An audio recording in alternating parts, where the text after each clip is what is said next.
What the fuck is this guy talking about? Singapore REIT in trouble, man. For these past few weeks, Singapore REIT has been chonging up and up, flying to the moon. How can it be in trouble? And due to the recent news by Federal Reserve that it is cutting rate in next week, probably in the mid-September, Sg Reit or overall the REIT market should be chonging up, right? So what is this guy talking about?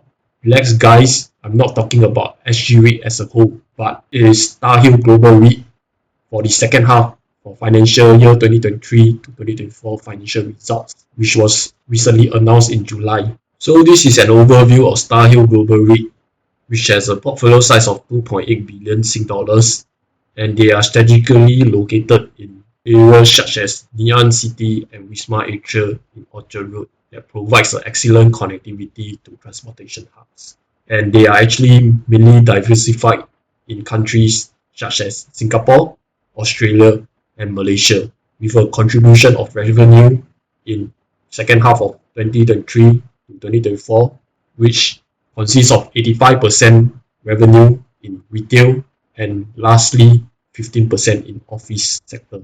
So as we know, the pulling out news from Adelaide Centre in for the Australia property wise has impacted Starhill Global REIT with a credit rating of BBB.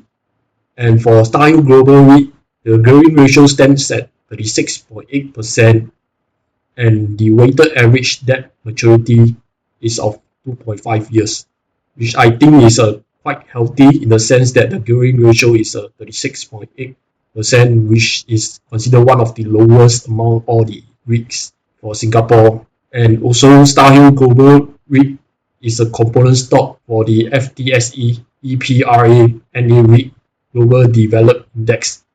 And so what is this Global Developed Index about? So the FTSE EPRA Net REIT Global Real Estate Index series is designed to represent general trends in eligible real estate equities worldwide. And let us come to the constituents for this Net REIT Global Index. So as you can see, these are all the REITs that is available, that is inside the index itself.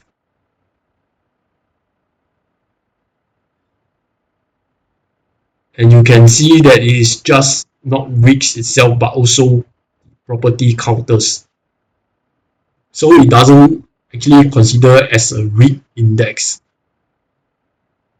but more of a global property index. So we can see that for both the gross revenue and net property income have actually increased for the second half of the year. And the portfolio occupancy also stands healthy at 97.7%, with the gearing ratio of 36.8%.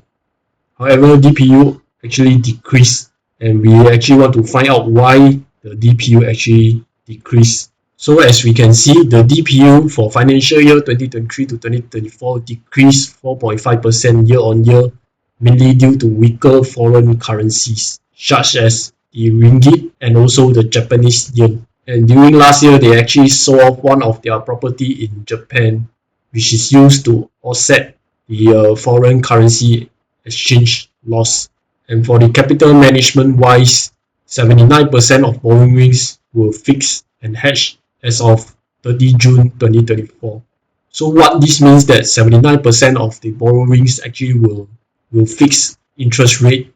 For the DPU decrease, the main culprit will be, as actually highlighted here, will be a fair value of a derivative change in fair value of derivatives instruments, as well as the forex exchange loss. And as we can see, the net asset value per unit stands at 71 cents. And for the current price of a share is 52 cents, stands about near 30% discount to NAV. So we can see that for Ngee Ann City and Wisma Atria, their portfolio valuation actually stands more than 50% of the total portfolio valuation. And the rest are attributed by Australia, Malaysia, Japan, and China, with Japan and China being the least of the portfolio. And for Japan and China property actually attributed the least for the portfolio valuation. Therefore, the net foreign currency loss led by weaker Japan and ringgit Malaysia are actually non-negligible in that sense that it doesn't constitute too much loss. And for risks wise, we actually want to see that what is most important is their debt, or what we call the borrowings. And we can see that for Starhill Global REIT, they actually have staggered debt maturity profiling averaging 2.5 years as at 30th June 2024. So for the average of 2.5 years for the REIT-wise debt maturity, this would be considered healthy in the sense that because the REITs actually, the renter undergoes a leasing of average about 2 years, 2 to 3 years wise.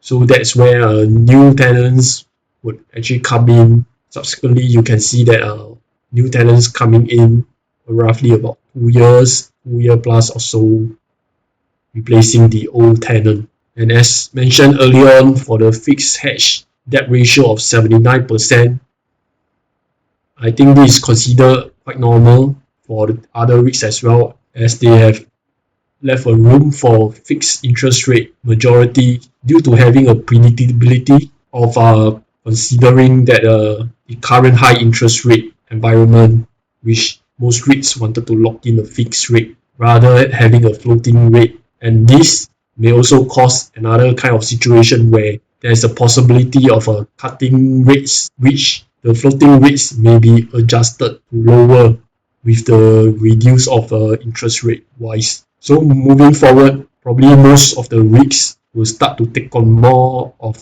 floating rates kind of debt instruments rather than having a fixed rate kind of borrowings. So moving forward, we could see that for Starhill Global REIT, their unhedged borrowings will actually increase due to the possibility of rates cuts moving forward in September or so.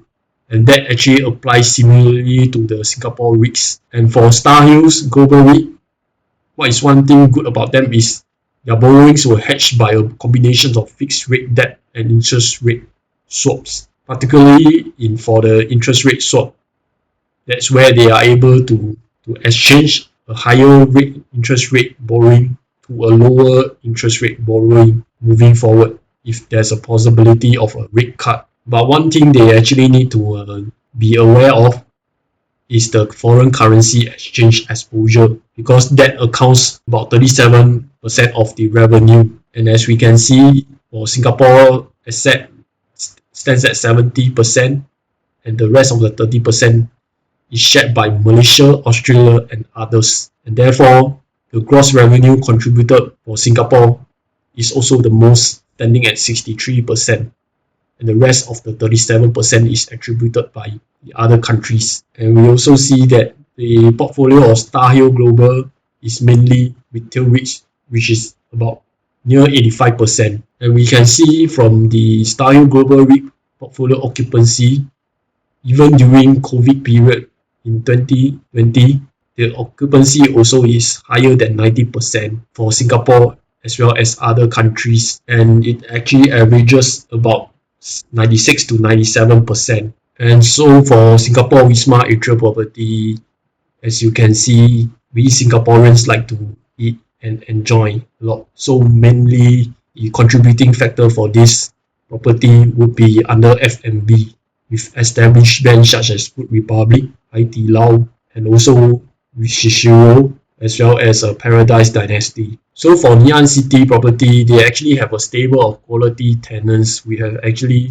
stick along with them, such as brands that Tai would actually like to shop and buy things from: Chanel, Burberry, Louis Vuitton, Boss, Longchamp, and other more. So for this upcoming dividend distribution will be paid on 24 September, and the current share price of Starhill Global REIT stands at about 52 cents.